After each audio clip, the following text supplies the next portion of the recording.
handicap, vous allez recevoir ce qu'il faut recevoir. Parce que la bonne nouvelle est que nous tous, on a expérimenté la pauvreté. Et on sait pourquoi on était pauvre.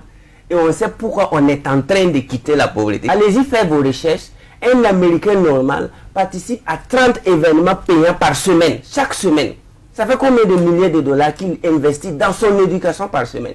Mais quand vous allez côtoyer nos gars là, il va faire 1 an sans lire un livre, 1 an sans participer à une conférence, 1 an sans avoir mis pied dans un séminaire. Et c'est ce même gars qui veut réussir. Nous sommes au 21e siècle.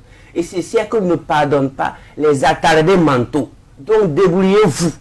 Débrouillez-vous. Donc c'est pour vous dire que ici là, quand tu regardes dans la circulation, tu vois des millions de francs CFA déposés à côté de la route. Tu vois des gens qui roulent sur des millions alors qu'ils n'avancent pas. Imaginez si cet argent avait été investi dans ton esprit, dans ta connaissance. Tu allais avancer, c'est naturel. Quelles sont les exigences du 21e siècle? Parce que chaque siècle est comme un être humain. Il faut toujours demander au siècle, toi tu manges quoi? Moi je vais vous inviter comme ça, je sais que vous êtes marié, vous avez un enfant. D'abord je vais vous demander d'après votre mari, comment se porte votre enfant. Madame Nikema, qu'est-ce que vous prenez? Je ne dois pas me mettre à vous servir de la bière ou du c'est pas de n'importe quoi, sans vous demander votre avis.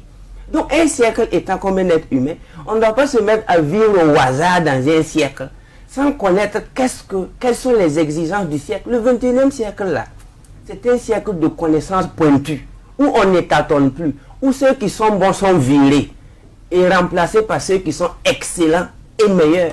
Même si tu es bon, on va te chasser au 21e siècle et mettre ceux qui sont excellents.